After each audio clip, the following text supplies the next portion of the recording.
Examiner family, finally നമ്മുടെ USS എക്സാമിന്റെ notification വന്നിട്ടുണ്ട്.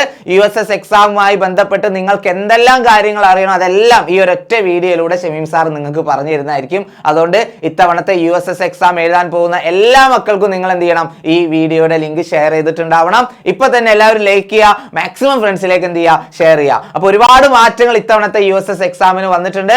ഈവൻ പേര് പോലും മാറിയിട്ടുണ്ട് അല്ലെ. CM കിഡ്സ് സ്കോളർഷിപ്പ് UP എന്ന പേരിലായിരിക്കും ഇനി മുതൽ USS എക്സാം അറിയപ്പെടുന്നുണ്ടാവുക. അപ്പൊ എന്തൊക്കെ മാറ്റങ്ങളാണ്, എന്നാണ് എക്സാം എന്നുള്ള കാര്യങ്ങളൊക്കെ നമുക്ക് എന്ത് ചെയ്യാം, നോക്കാം. അതിനു മുമ്പ് ഒരൊറ്റ കാര്യം മാത്രമാണ് നിങ്ങളെ ഓർമ്മിപ്പിക്കാനുള്ളത്. നമ്മുടെ ക്രാഷ് ബാച്ച് അല്ലെ, യെസ്, തീർച്ചയായിട്ടും 7ാം ക്ലാസ്സിന്റെ ക്രാഷ് കോഴ്സ് നമ്മൾ എന്ത് ചെയ്യാൻ പോണേ, ജനുവരി 7ാം തീയതി ആയിരിക്കും സ്റ്റാർട്ട് ചെയ്യുന്നുണ്ടാവും കേട്ടോ. ജനുവരി 7ാം തീയതി നമ്മുടെ ക്രാഷ് കോഴ്സ് സ്റ്റാർട്ട് ചെയ്യും. അപ്പൊ അതിന് മുൻപായിട്ട് തന്നെ എല്ലാവരും എന്ത് ചെയ്യുക, നമ്മുടെ ക്ലാസ് 8 ശക്തി ബാച്ചിലേക്ക്, ഓക്കെ, നമ്മുടെ ശക്തി ബാച്ചിലേക്ക് നിങ്ങൾ എല്ലാവരും എന്ത് ചെയ്തിട്ടുണ്ടാവണം, അഡ്മിഷൻ എടുത്തിട്ടുണ്ടാവണം. എന്തിനു വേണ്ടിയിട്ടാണ് 8ാം ക്ലാസ്സിലേക്ക് അഡ്മിഷൻ എടുക്കുന്നത്, ഈ ക്രാഷ് കോഴ്സ് നിങ്ങൾക്ക് ഫ്രീ ആയിട്ട് കിട്ടാൻ വേണ്ടിയിട്ടാട്ടോ. ഓക്കെ, അപ്പോൾ നിങ്ങൾക്ക് നമ്മുടെ ശക്തി ബാച്ചിലൂടെ ലൈവ് ക്ലാസ്സുകളും അതുപോലെ റെക്കോർഡ് ക്ലാസ്സുകളും വർക്ക്ഷീറ്റുകളും എക്സാംസും എല്ലാം നിങ്ങൾക്ക് ലഭിക്കും. അതുവഴി നിങ്ങൾക്ക് 8ാം ക്ലാസ്സിൽ അടിപൊളിയായിട്ട് എന്ത് ചെയ്യാൻ പറ്റും, ഫുൾ മാർക്കോട് കൂടി പാസ്സാവാൻ വേണ്ടി പറ്റും. അതിനോടൊപ്പം തന്നെ 7ാം ക്ലാസ്സിന്റെ ആനുവൽ എക്സാമിലും എല്ലാ സബ്ജക്റ്റിലും നമുക്ക് A ഗ്രേഡ് വാങ്ങണം. ഓക്കെ, 8ാം ക്ലാസ്സിൽ എത്തുമ്പോൾ A+ മാറും കാര്യങ്ങൾ. 7ാം ക്ലാസ്സിൽ ലാസ്റ്റ് A ഗ്രേഡ് ഉണ്ടോ, ലാസ്റ്റ് A ഗ്രേഡ് സിസ്റ്റം ആണ് 7ാം ക്ലാസ്സിൽ. അപ്പൊ 7ാം ക്ലാസ്സിലെ കംപ്ലീറ്റ് സബ്ജക്റ്റുകൾക്കും A ഗ്രേഡോട് കൂടി നമുക്ക് പാസ്സാവാൻ നിങ്ങളെ ഈ ക്രാഷ് കോഴ്സ് ഹെൽപ്പ് ചെയ്യുന്നതായിരിക്കും. അപ്പൊ എല്ലാവരും എന്ത് ചെയ്യുക, ഈ ഒരു വിവരം, ഈ ഒരു ക്രാഷ് കോഴ്സിനെ കുറിച്ചും അതുപോലെ നമ്മുടെ ശക്തി ബാച്ചിനെ കുറിച്ചും നിങ്ങൾ എന്ത് ചെയ്യണം, തീർച്ചയായിട്ടും നിങ്ങളുടെ പാരന്റ്സിനോട് പറയണം. താഴെ കാണുന്ന നമ്പറിൽ എന്ത് ചെയ്യുക, കോൺടാക്ട് ചെയ്യുക. ഓക്കെ, 75909021 നമ്പറിലോ 22 നമ്പറിലോ കോൺടാക്ട് ചെയ്തിട്ട് എത്രയും പെട്ടെന്ന് തന്നെ നമ്മുടെ ബാച്ചിലേക്ക് അഡ്മിഷൻ എടുക്കാം. അപ്പൊ നമുക്ക് നോക്കാം നമ്മുടെ USS അഥവാ CM കിഡ്സ് അല്ലെ സ്കോളർഷിപ്പ്, അതുമായി ബന്ധപ്പെട്ട കാര്യം. അപ്പൊ മേൽ സൂചന 3 സർക്കാർ ഉത്തരവ് അനുസരിച്ച് 2025-26 അധ്യയന വർഷം മുതൽ USS പരീക്ഷയുടെ പേര് CM കിഡ്സ് സ്കോളർഷിപ്പ് UP പരീക്ഷ എന്ന് പുനർനാമകരണം ചെയ്തിട്ടുണ്ട്. ഓക്കെ, ഫസ്റ്റ് കാര്യം, നമ്മുടെ എക്സാമിന്റെ പേര് തന്നെ മാറിയിട്ടുണ്ട്. പിന്നെ ആയതിനാൽ ഈ വിജ്ഞാപനത്തിൽ തുടർന്ന് CM കിഡ്സ് സ്കോളർഷിപ്പ് പരീക്ഷ എന്നായിരിക്കും പരാമർശിക്കുന്നുണ്ടാവുക. പ്രസ്തുത പരീക്ഷ താഴെ പറയും പ്രകാരം നടത്തുന്നതാണ്. പരീക്ഷയുടെ പേര് CM കിഡ്സ് സ്കോളർഷിപ്പ് UP പരീക്ഷ എന്നാണ്, USS പരീക്ഷ എന്നല്ല കൊടുത്തിട്ടുള്ളത്. ഓക്കെ, യെസ്, തീയതി 26/2/2026 വ്യാഴാഴ്ച ആയിരിക്കും. സമയം പേപ്പർ 1, 2 പേപ്പർ ആയിട്ടായിരിക്കും എക്സാം ഉണ്ടാവുക. പേപ്പർ 1 രാവിലെ 10 മുതൽ ഉച്ചക്ക് 12 മണി വരെ, പേപ്പർ 2 ഉച്ചക്ക് 1:30 മുതൽ 3:30 മണി വരെ. ഓക്കെ, അപ്പൊ 2 ഘട്ടങ്ങളായിട്ടായിരിക്കും നമ്മുടെ CM കിഡ്സ് സ്കോളർഷിപ്പ് UP പരീക്ഷ നടത്തുന്നുണ്ടാവുക. ഓക്കെ, അത് തന്നെയാണ് നമ്മുടെ USS കേട്ടോ. ഓക്കെ, പേര് മാറിയെന്നേ ഉള്ളൂ. ഓക്കെ, ഇനി അടുത്തത് CM കിഡ്സ് സ്കോളർഷിപ്പ് UP പരീക്ഷയുടെ മാർഗനിർദ്ദേശങ്ങൾ. വളരെ ഇമ്പോർട്ടന്റ് ആയിട്ടുള്ള കാര്യമാണ് മക്കളെ, ശ്രദ്ധിച്ചോളൂ. CM കിഡ്സ് സ്കോളർഷിപ്പ് UP പരീക്ഷ എഴുതുന്നതിനുള്ള യോഗ്യതയാണ് ആദ്യം നമ്മൾ ഡിസ്കസ് ചെയ്യാൻ വേണ്ടി പോകുന്നത്. കേരളത്തിലെ ഗവൺമെന്റ് അല്ലെങ്കിൽ എയ്ഡഡ് അല്ലെങ്കിൽ അംഗീകാരമുള്ള അൺഎയ്ഡഡ് വിദ്യാലയങ്ങളിൽ 7ാം ക്ലാസ്സിൽ പഠിക്കുന്നവർക്ക് CM കിഡ്സ് സ്കോളർഷിപ്പ് UP പരീക്ഷ എഴുതാവുന്നതാണ്. ഓക്കെ, അപ്പൊ ഏത് സ്കൂളിലാണെങ്കിലും അംഗീകാരമുള്ള അൺഎയ്ഡഡ് സ്കൂളിലെ കുട്ടികൾക്ക് പോലും എന്ത് ചെയ്യാൻ പറ്റും, ഈ ഒരു എക്സാം എഴുതാൻ വേണ്ടി പറ്റും. ഇനി 7ാം ക്ലാസ്സിലെ 2ാം ടേം ആത്യന്തിക വിലയിരുത്തലിലും, അതായത് സമ്മേറ്റീവ് അസസ്മെന്റും അതുപോലെ തന്നെ വികാസപ്രദ വിലയിരുത്തൽ, അതായത് ഫോർമേറ്റീവ് അസസ്മെന്റ് 2 ലഭിച്ച ഗ്രേഡുകളുടെ അടിസ്ഥാനത്തിലാണ് കുട്ടികളെ തിരഞ്ഞെടുക്കുന്നത്. ഇതിനായി 2 മാനദണ്ഡങ്ങളാണ് നിർദ്ദേശിക്കുന്നത്. ഓക്കെ, അപ്പോൾ ചുമ്മാ എല്ലാവർക്കും കയറി എഴുതാൻ പറ്റില്ല. ഈ ഒരു 2 സെഷനിലായിട്ട് സമ്മേറ്റീവ് അസസ്മെന്റിലും ഫോർമേറ്റീവ് അസസ്മെന്റിലും നല്ല ഗ്രേഡ് കിട്ടണം. എന്താണ് ഗ്രേഡ് നോക്കാം. എല്ലാ വിഷയങ്ങളിലും A ഗ്രേഡ്, ഭാഷാ വിഷയങ്ങളിലും ശാസ്ത്ര വിഷയങ്ങളും. ഇത് കഴിഞ്ഞ പോലെ തന്നെ കേട്ടോ, കഴിഞ്ഞ USSനും ഏറെക്കുറെ ഇതേ മാനദണ്ഡം തന്നെയായിരുന്നു. സെക്കൻഡ് ടൈം എക്സാമിൽ എല്ലാ പരീക്ഷയ്ക്കും എന്ത് വേണം, എല്ലാ സബ്ജക്റ്റിലും A ഗ്രേഡ് വേണം, ഇൻക്ലൂഡിങ് ലാംഗ്വേജ് സബ്ജക്ട്സ്. ഓക്കെ, ഇനി ഭാഷാ വിഷയങ്ങളിൽ 2 പേപ്പറുകൾക്ക് A ഗ്രേഡും 1ന് B ഗ്രേഡും, ശാസ്ത്ര വിഷയങ്ങളിൽ ഗണിതം, അടിസ്ഥാന ശാസ്ത്രം, സാമൂഹ്യശാസ്ത്രം എന്നിവയിൽ 2 A ഗ്രേഡും 1ന് B ഗ്രേഡ് ആയാലും കുഴപ്പമില്ല. അത് ആർക്കാണെന്ന് അറിയോ, അത് ഇവർക്കുള്ളതാ.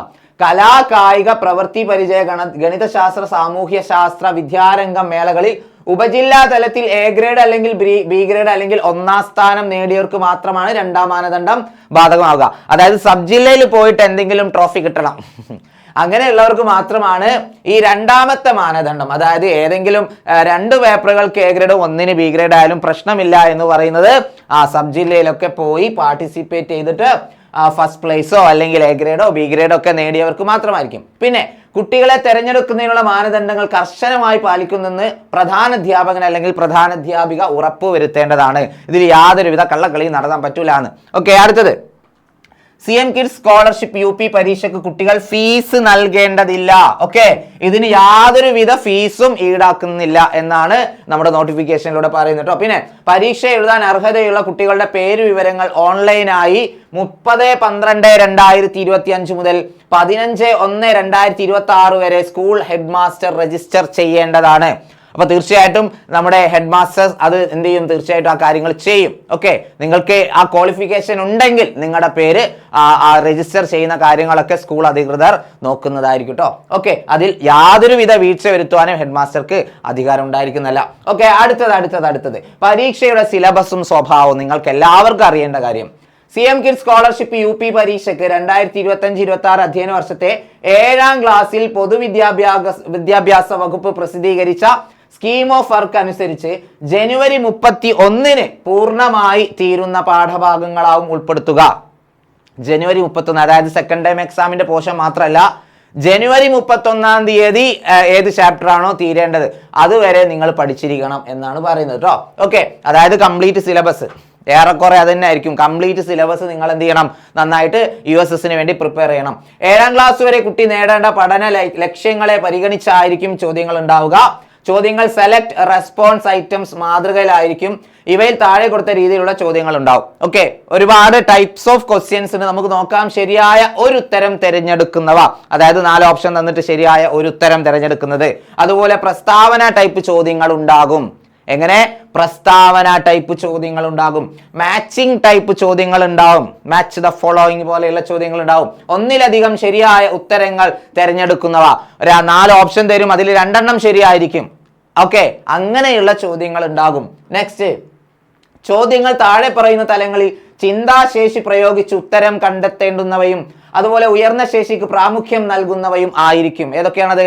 ആശയ സ്വാംശീകരണം, അതുപോലെ അറിവുകളെ വ്യത്യസ്ത സന്ദർഭങ്ങളിൽ പ്രയോഗിക്കുന്നതിനുള്ള ശേഷി, അപ്ലിക്കേഷൻ സ്കില്ല്, അതുപോലെ വിശകലനാത്മക ചിന്ത, അതുപോലെ വിമർശനാത്മക ചിന്ത, സർഗാത്മക ചിന്ത, ഗണന ചിന്തയും മാനസിക ശേഷിയും, അതുപോലെ അതിലെ മെന്റൽ എബിലിറ്റി എന്ന് പറയും. മെന്റൽ എബിലിറ്റി 8ാം ക്ലാസ്സിൽ നിങ്ങൾക്ക് NMMS എക്സാം എഴുതാനുണ്ട്. അതിലൊരു പകുതിയോളം മെന്റൽ എബിലിറ്റി ടെസ്റ്റ് ആണ്. ഓക്കെ, യെസ്, അത് വളരെ ഇമ്പോർട്ടന്റ് ആണ്. പിന്നെ മൂല്യ മനോഭാവങ്ങൾ, വാല്യൂ അല്ലെങ്കിൽ ആറ്റിറ്റ്യൂഡ്, അതുമായി ബന്ധപ്പെട്ട ക്വസ്റ്റ്യൻസ് ഒക്കെ വരുന്നതായിരിക്കും കേട്ടോ. പിന്നെ പരിസര പഠനം, പൊതുവിജ്ഞാനം, അതായത് GK, പിന്നെ വിഭാഗങ്ങളിൽ കല, ആരോഗ്യ, കായിക, പ്രവൃത്തി പഠനം, അതുപോലെ തന്നെ ഉൾപ്പെടെയുള്ള ഈ വിദ്യ. ഓക്കെ, അതുപോലെ മേഖലകൾ പരിഗണിച്ചുള്ള ചോദ്യങ്ങൾ ഉണ്ടായിരിക്കും എന്നാണ് പറയുന്നത് കേട്ടോ. എല്ലാ വിഷയങ്ങളുടെയും പാഠഭാഗങ്ങളുമായി ബന്ധപ്പെട്ട അനുബന്ധ വായന സാമഗ്രികൾ, തുടർ പ്രവർത്തനങ്ങൾ തുടങ്ങിയവ പരിഗണിച്ചുകൊണ്ടുള്ള ചോദ്യങ്ങൾ ഉണ്ടായിരിക്കുന്നതാണ്. ചോദ്യങ്ങൾ മലയാളത്തിലും ഇംഗ്ലീഷിലും പ്രത്യേകമായി നൽകുന്നതാണ്. അതുപോലെ 4 ആൽഫ കോഡുകളിലായിരിക്കും ചോദ്യപേപ്പർ നൽകുന്നത്. അതായത് 4 സെറ്റ് കോഡ് ഉണ്ടാവും, ക്വസ്റ്റ്യൻ പേപ്പർ ഉണ്ടാവും. 4 സെറ്റ് ക്വസ്റ്റ്യൻ പേപ്പർ ഉണ്ടാവും. ഇനി പരീക്ഷയുടെ ഘടന. CM കിഡ്സ് സ്കോളർഷിപ്പ് UP പരീക്ഷയ്ക്ക് 2 പേപ്പറുകൾ ഉണ്ടായിരിക്കും. പേപ്പർ 1 ഒന്നാം ഭാഷ ആൻഡ് ഗണിതം. ഇതിൽ 3 പാർട്ടുകളുണ്ട്. ഒന്നാം ഭാഷയും അതുപോലെ മാത്തമാറ്റിക്സും ആയിരിക്കും ആദ്യത്തെ പേപ്പർ. പാർട്ട് A ഒന്നാം ഭാഷ എന്ന് പറയുമ്പോൾ നമ്മുടെ മലയാളം, കന്നഡ, തമിഴ്, അറബി, ഉറുദു, സംസ്കൃതം പോലെയുള്ള ഫസ്റ്റ് ലാംഗ്വേജുകളും. പാർട്ട് B എന്ന് പറയുമ്പോൾ ഒന്നാം ഭാഷ ഭാഗം 2, അതായത് മലയാളം സെക്കൻഡ്, അതുപോലെ കന്നഡ സെക്കൻഡ്, തമിഴ് സെക്കൻഡ്, അങ്ങനെയുള്ള സംഭവങ്ങളൊക്കെ കേട്ടോ. രണ്ടാമത്തെ പാർട്ട്. പാർട്ട് സിയിലാണ് ഗണിതവും മാനസിക ശേഷിയും, അതായത് മെന്റൽ എബിലിറ്റിയും. മാത്സും ഉണ്ടാവും, മെന്റൽ എബിലിറ്റി ഉണ്ടാവും. ഇനി രണ്ടാമത്തെ പേപ്പർ 2 ഇംഗ്ലീഷ്, ശാസ്ത്രം ആൻഡ് സാമൂഹ്യ ശാസ്ത്രം, അതായത് ബേസിക് സയൻസും സോഷ്യൽ സയൻസും ഇംഗ്ലീഷും ഒരു set. Part A English, part B അടിസ്ഥാന ശാസ്ത്രം, അതുപോലെ തന്നെ പാർട്ട് C സാമൂഹ്യ ശാസ്ത്രം. ഓക്കെ, ആനുകാലിക സംഭവങ്ങളായി ബന്ധപ്പെട്ട ചോദ്യങ്ങൾ ഉണ്ടായിരിക്കും എന്നാണ് പറയുന്നത്. അതായത് നന്നായിട്ട് പത്രം വായിച്ച് ജനറൽ ആയിട്ടുള്ള കാര്യങ്ങൾ, പൊതുവിജ്ഞാനം ഉണ്ടെങ്കിൽ മാത്രമേ നമുക്ക് പാർട്ട് സിയിലെ ചില ക്വസ്റ്റ്യൻസിന് ആൻസർ ചെയ്യാൻ വേണ്ടി പറ്റുന്നുണ്ടാവുള്ളൂ. ഓക്കെ, ഇനി സ്കോളർഷിപ്പ് ലഭിക്കുന്നതിനുള്ള യോഗ്യത എല്ലാവർക്കും അറിയേണ്ടത് അതായിരിക്കും. സ്കോളർഷിപ്പ് ലഭിക്കാൻ ഞങ്ങൾക്ക് എത്ര മാർക്ക് കിട്ടണം? കഴിഞ്ഞ പ്രാവശ്യമൊക്കെ 70% ആയിരുന്നു, അതായത് 90, 63 മാർക്ക് കിട്ടിക്കഴിഞ്ഞാൽ ക്വാളിഫൈഡ് ആയിരുന്നു. ഇത്തവണ അങ്ങനെ ഒരു മാർക്ക് പറയുന്നില്ല. മറിച്ച് എന്താ പറയുന്നത്? സൂചന 3-ലെ സർക്കാർ ഉത്തരവ് പ്രകാരം സ്കോളർഷിപ്പിന് അർഹത നേടാൻ ലഭിക്കേണ്ട സ്കോർ മൂല്യനിർണയത്തിന് ശേഷം പൊതുവിദ്യാഭ്യാസ ഡയറക്ടറുടെ അധ്യക്ഷതയിലുള്ള പരീക്ഷാ ബോർഡ് നിശ്ചയിക്കുന്നതാണ്. അതായത് കട്ട് ഓഫ് മാർക്ക് നിലവിൽ എന്ത് ചെയ്തിട്ടില്ല, പബ്ലിഷ് ചെയ്തിട്ടില്ല. അത് എപ്പോഴേ വരുള്ളൂ? സ്കോർ മൂല്യനിർണ്ണയത്തിന് ശേഷമായിരിക്കും തീരുമാനിക്കുന്നുണ്ടാവുക. അതായത് നമ്മുടെ NMMS എക്സാം പോലെ തന്നെയായി. ഇതുവരെ 63% അല്ലെങ്കിൽ 70% മാർക്ക് കിട്ടിക്കഴിഞ്ഞാൽ എല്ലാ കുട്ടികൾക്കും USS കിട്ടുമായിരുന്നു അല്ലേ, എല്ലാവർക്കും കൊടുക്കുമായിരുന്നു. ഇനി മുതൽ അങ്ങനെയില്ല. ഇനി ഒരു നിശ്ചിത കട്ട് ഓഫ് മാർക്ക് വെച്ചിട്ട് അതിന് മുകളിലേക്ക് വരുന്ന മക്കൾക്ക് മാത്രമായിരിക്കും എന്ത് ചെയ്യുന്നുണ്ടാവുക, ഈ ഒരു സ്കോളർഷിപ്പ് എമൗണ്ട് കിട്ടുന്നുണ്ടാവുക. അപ്പോൾ നിങ്ങൾക്ക് അറിയേണ്ട ഏറ്റവും ബേസിക് ആയിട്ടുള്ള എല്ലാ കാര്യങ്ങളും ഷമീം സാർ ഈ വീഡിയോയിൽ ഉൾപ്പെടുത്തിയിട്ടുണ്ട്. അപ്പോൾ എല്ലാവരും മാക്സിമം ഫ്രണ്ട്സിലേക്ക് എന്ത് ചെയ്യുക, ഈ വീഡിയോ ഷെയർ ചെയ്ത് കൊടുക്കാം. മക്കളെ മറക്കണ്ട, നമ്മുടെ ക്രാഷ് കോഴ്സ് നമ്മൾ ജനുവരി 7 സ്റ്റാർട്ട് ചെയ്യുന്നതായിരിക്കും. അപ്പോൾ എല്ലാവരും എന്ത് ചെയ്യുക, താഴെ കാണുന്ന നമ്പറിൽ കോൺടാക്ട് ചെയ്യുക. നമ്മുടെ ശക്തി ബാച്ചിലേക്ക് 8ാം ക്ലാസ്സിന്റെ ശക്തി ബാച്ചിലേക്ക് നിങ്ങൾ എന്ത് ചെയ്യുക, ജോയിൻ ചെയ്യുക. നിങ്ങൾക്ക് അടിപൊളിയായിട്ട് ലൈവായിട്ടും അതുപോലെ തന്നെ ലൈവ് ക്ലാസ്സുകൾ മിസ്സായി പോയ റെക്കോർഡഡ് ക്ലാസ്സുകളൊക്കെ കണ്ട് നിങ്ങൾക്ക് എന്ത് ചെയ്യാൻ പറ്റും, ഓരോ പരീക്ഷയിലും നല്ല മാർക്കോട് കൂടി നിങ്ങൾക്ക് പാസ്സാവാൻ വേണ്ടി പറ്റും. അപ്പോൾ തീർച്ചയായിട്ടും ഒരുപാട് കുട്ടികൾ നമ്മുടെ ബാച്ചിൽ ഓൾറെഡി ജോയിൻ ചെയ്ത് കഴിഞ്ഞിട്ടുണ്ട്. ആ ജോയിൻ ചെയ്ത് കഴിഞ്ഞ മക്കൾ എല്ലാവരും ഈ വീഡിയോയുടെ താഴെ എന്ത് ചെയ്യുക, റെഡ് ഹാർട്ട് ഇമോജി ഒക്കെ എന്ത് ചെയ്യുക, ഒന്ന് കമന്റ് ചെയ്യുക. ഇത്തവണത്തെ USS നേടിയെടുക്കാൻ പോകുന്ന മക്കൾ എല്ലാവരും ഞങ്ങൾ ഇത്തവണ എക്സാമിനറിനോടൊപ്പം USS നേടിയെടുക്കുമെന്ന് എന്ത് ചെയ്യുക, തീർച്ചയായിട്ടും കമന്റ് ചെയ്യുക. അപ്പോൾ നമുക്ക് വീണ്ടും ഇതുപോലുള്ള ഇൻഫോർമേറ്റീവ് വീഡിയോസുമായിട്ട് വീണ്ടും കാണാം. അതുവരെ ടാറ്റ, ബൈ ബൈ.